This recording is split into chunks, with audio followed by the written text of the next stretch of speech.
నమస్కారం. Welcome to my channel. ఓం శ్రీ మాత్రే నమః. ఈ నెలలో రాబోతున్న అక్షయ తృతీయ 19వ తేదీన లేక 20వ తేదీన బంగారం ఎప్పుడు కొనాలి? పూజ ఎప్పుడు చేయాలి? ఇంకా చాలామంది ఒకటే బాధపడుతున్నారు. అక్షయ తృతీయ రోజున బంగారం కొనలేకపోతున్నామని. అయితే అస్సలు బాధపడకండి. ఈ ఒక్క వస్తువు ఇంటికి తెచ్చుకుంటే చాలు. లక్ష్మీ కటాక్షం మీ ఇంటికి వస్తుంది. అంతేకాకుండా ఈ అక్షయ తృతీయ రోజున ఏం చేయాలి? ఏం చేయకూడదు? అన్ని విషయాలు ఈ వీడియోలో క్లియర్‌గా తెలుసుకుందాం. అక్షయ తృతీయ అక్షయం అంటే ఎప్పటికీ తగ్గనిది, నాశనం కానిది అని అర్థం. అంటే ఈరోజు మనం చేసే ప్రతి మంచి పని మనకు అక్షయ ఫలితాలు ఇస్తుంది. మంచి చేస్తే మంచే వస్తుంది. చెడు చేస్తే చెడు మన వెంట ఉంటుంది. అందుకే ఈరోజు మంచి పనులు చేయడం చాలా ముఖ్యమైంది.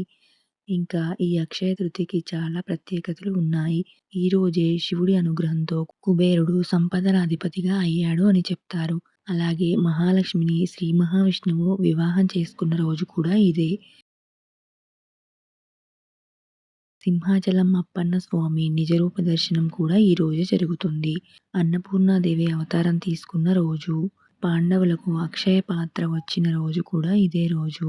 వ్యాస మహర్షి మహాభారతం ప్రారంభించిన రోజు, గంగానది భూమిపైకి వచ్చిన రోజు, కుచేలుడికి శ్రీకృష్ణుడి అనుగ్రహం చేసిన రోజు కూడా ఇదే అని చెప్తారు.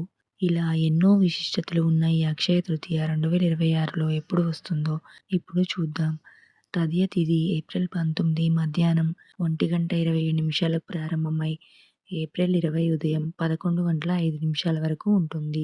మనం పండుగలు సూర్యోదయం తిథి ప్రకారం జరుపుకుంటాం కాబట్టి 20వ తేదీ ఉదయం సూర్యోదయానికి తదియ తిథి ఉంది. అందుకే అక్షయ తృతీయను 2026 ఏప్రిల్ 20 సోమవారం జరుపుకోవాలి. ఈరోజు ముఖ్యంగా లక్ష్మీ కుబేరులను పూజిస్తారు. అలాగే లక్ష్మీనారాయణుల పూజ చేస్తే ఇంకా మంచిది. ఇప్పుడు చాలామంది అడిగే మరో డౌట్, ఇంటిని ఎప్పుడు శుభ్రం చేయాలి? ఏప్రిల్ 17 సాయంత్రం వరకు అమావాస్య ఉంటుంది కాబట్టి మీరు 18వ తేదీ లేదా 19వ తేదీ ఇంటిని పూర్తిగా శుభ్రం చేసుకోవచ్చు.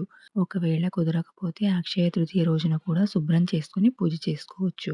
ఇప్పుడు పూజా సమయాల గురించి మాట్లాడుకుందాం. ఉదయం 5:48 నుండి 7:01 వరకు అమృత గడియలు ఉన్నాయి. ఈ సమయంలో పూజ చేస్తే చాలా మంచిది. ఒకవేళ అది కుదరకపోతే ఉదయం 9 నుంచి 10:29 మధ్య కూడా పూజ చేయవచ్చు. సాయంత్రం 5:08 నుంచి 6:45 వరకు కూడా పూజ చేయవచ్చు. ఉదయం పూజ చేసిన వారు సాయంత్రం దీపారాధన చేస్తే ఇంకా మంచి ఫలితాలు వస్తాయి. ఇప్పుడు బంగారం గురించి. ఈరోజు బంగారం కొనాలి అనేది ఒక నమ్మకం మాత్రమే, తప్పనిసరి కాదు. కానీ కొనాలనుకునేవారు ఎప్పుడైనా కొనవచ్చు. ఎందుకంటే ఈరోజు మొత్తం శుభమే. రాహుకాలం, దుర్ముహూర్తం చూడాల్సిన అవసరం లేదు. అయినా కూడా మంచి సమయం కావాలంటే 20వ తేదీ ఉదయం 11 గంటల లోపు కొనడం మంచిది. ఒకవేళ 20వ తేదీ కుదరకపోతే 19వ తేదీ మధ్యాహ్నం 2:01 నుంచి 4:29 మధ్య కూడా కొనవచ్చు.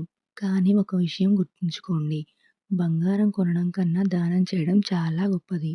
ఈరోజు మీరు మీ శక్తి మేరకు దానం చేస్తే అది అక్షయ పుణ్యంగా మీకు తిరిగి వస్తుంది. బాటసారులకు నీళ్లు ఇవ్వడం, చెప్పులు లేదా గొడుగులు దానం చేయడం, పక్షులకు నీరు పెట్టడం, అన్నదానం చేయడం, వస్త్రదానం చేయడం ఇవన్నీ చాలా మంచి పనులు. ఇప్పుడు బంగారం కొనలేని వాళ్ళ కోసం ఒక మంచి విషయం చెప్తాను. బాధపడాల్సిన అవసరం లేదు. ఈరోజు మీరు కూడా ఒక చిన్న ఉప్పు ప్యాకెట్ కొనుక్కొని పూజలో పెట్టుకుంటే లక్ష్మీదేవి కటాక్షం లభిస్తుంది. అంతేకాదు ఈ రోజున ఇంకొన్ని శుభ వస్తువులు కూడా ఇంటికి తెచ్చుకోవచ్చు. రాళ్ల ఉప్పు, పసుపు, కుంకుమ, దీపం వత్తులు, మట్టి పాత్రలు, లక్ష్మీదేవి ఫోటో లేదా విగ్రహం, గవ్వలు, శంఖం, బియ్యం, బెల్లం, కొబ్బరికాయ, తులసి మొక్క, వెండి లేదా రాగి వస్తువులు ఇవన్నీ శుభప్రదమైనవి. కానీ ఇవన్నీ తప్పనిసరి కాదు. మీ శక్తి మేరకు కొద్దిగా తీసుకుంటే సరిపోతుంది. ఇప్పుడు ఈరోజు ఏం చేయకూడదో కూడా తెలుసుకుందాం. చేసి ఏది కొనకండి. ఇనుప, ప్లాస్టిక్ వస్తువులు కొనకండి. కత్తులు, సూదులు వంటి పదునైన వస్తువులు కొనకండి. నలుపు రంగు దుస్తులు ధరించకండి. అలాగే నాన్ వెజ్, ఉల్లి, వెల్లుల్లి తినకుండా ఉండడం మంచిది. మొత్తానికి ఈ అక్షయ తృతీయ రోజున మంచి పనులు చేస్తే అక్షయ ఫలితాలు తప్పకుండా వస్తాయి. ఈ వీడియో మీకు ఉపయోగపడితే తప్పకుండా లైక్ చేయండి, షేర్ చేయండి. ఇంకా ఇలాంటి వీడియోల కోసం సబ్స్క్రైబ్ చేయండి. ఇంకో మంచి వీడియోతో మళ్ళీ కలుద్దాం. ధన్యవాదాలు.